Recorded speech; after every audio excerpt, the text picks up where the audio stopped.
ఇప్పుడు మధుమణి గారు మాట్లాడతారు.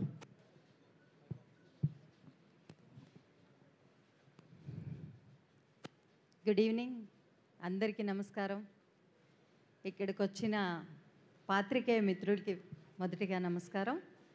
అండ్ ఇక్కడికి విచ్చేసిన డైరెక్టర్స్ శ్రీనివాస్ అవసరాల గారు, కార్తీక్ గారు, తర్వాత ఇంకా చాలామంది ప్రొడ్యూసర్స్, వీళ్ళందరూ వచ్చిన వాళ్ళందరికీ కూడా శిరస్సు వంచి నమస్కారం చేస్తున్నాను. ఈ సినిమా ప్రసన్న వదనంకి చెప్పడానికి ఒక్క నిమిషం ముందు ఏంటి అంటే,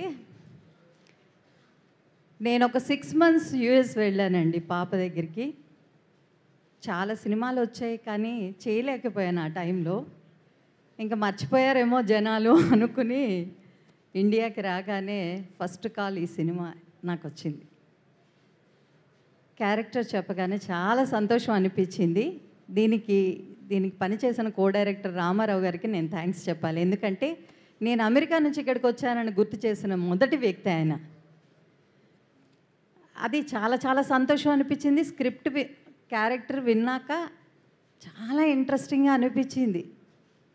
ఓ, ఇలా కూడా మొహాలు మర్చిపోయే స్క్రిప్ట్ కూడా ఉంటుందా అని. ఎవరి హీరో గారు అంటే సుహాస్ గారు పేరు చెప్పారు. ఇంకేముంది, తిరుగులేదు, స్క్రిప్ట్ అదిరిపోయింది. అంటే కొత్త ప్రయత్నాలు చేయటంలో ఈ మధ్య కాలంలో సుహాస్ గారు అన్ని సినిమాల్లోని అన్నిట్లోని ముందుంటారు. సో ఆయన ప్రతి సినిమా కూడా సక్సెస్ఫుల్, అవార్డులు, విన్నింగ్లు అన్నీ ఉన్నాయి. ఇంక ఇలాంటి సినిమాతో నేను మళ్ళీ రీఎంట్రీ 6 months తర్వాత నేను చేస్తున్నాను అంటే చాలా సంతోషం అనిపించింది. ప్రొడక్షన్ వాల్యూస్ కూడా చాలా బాగున్నాయి. మణిగారు కానీ, ప్రసాద్ గారు కానీ సెట్లో మమ్మల్ని అందరినీ చాలా చక్కగా చూసుకున్నారు. చాలా గుడ్ హాస్పిటాలిటీ ఇచ్చారు. అండ్ నేను ఫస్ట్ డే వెళ్ళినప్పుడు మీట్ అయినప్పుడు సుహాస్ గారు అసలు అంటే నేను అంతకుముందు ఎప్పుడు పని చేయలేదు, ఎలా మాట్లాడతారో అని అనుకున్నాను. కానీ నేను అసలు ఆయన హీరోలాగా కానీ ఏమాత్రం కూడా బిహేవ్ చేయలే. నెక్స్ట్ డోర్ బాయ్ లాగా, నాతో ఎన్నో సంవత్సరాల పరిచయం ఉన్న పర్సన్ లాగా చాలా కలివిడిగా చక్కగా కూర్చొని కబుర్లు చెప్తూ, ఇందాక డైరెక్ట్గా చెప్పినట్టు అసలు సెట్లో ఎంతో ఫ్రెండ్లీగా ఉన్నారు. ఇంకా మా హీరోయిన్ అంటే నా కూతురు, చెప్పక్కర్లేదు. వెరీ స్వీట్ గర్ల్ అండి.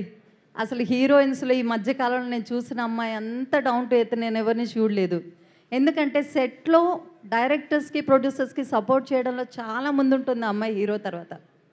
చాలా చాలా సంతోషం అనిపించింది.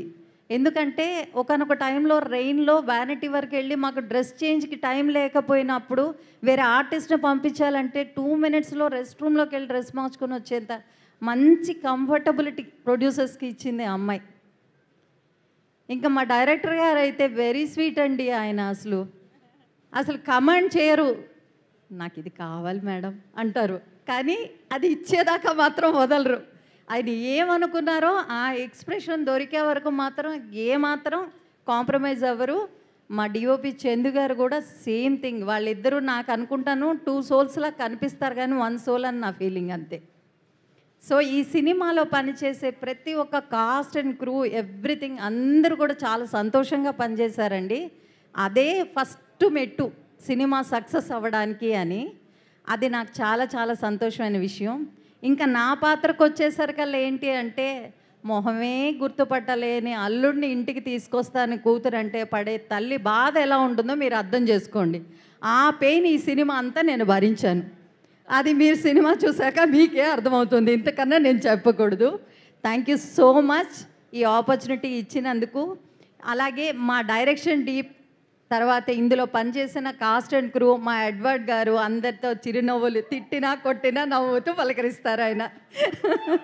సో ఇందులో పనిచేసే డైరెక్షన్ డిపార్ట్మెంట్ కానీ ఆల్ క్రూ మెంబర్స్ అండ్ ఆర్టిస్టులకు అందరికీ కూడా మీరు సపోర్ట్ చేసి ఈ సినిమాని ఈ ప్రొడ్యూసర్స్కి మంచి సక్సెస్గా నిలిపి మరొక మంచి సినిమాలు చేయడానికి అవకాశం కల్పించాలని మనస్ఫూర్తిగా కోరుకుంటూ thank you so much. Thank you so much. Edward గారు ఆలోచిస్తున్నారు, తిట్టినా కొట్టినా మ్యాన్ హ్యాండ్లింగ్ కూడా జరిగేదా అండి?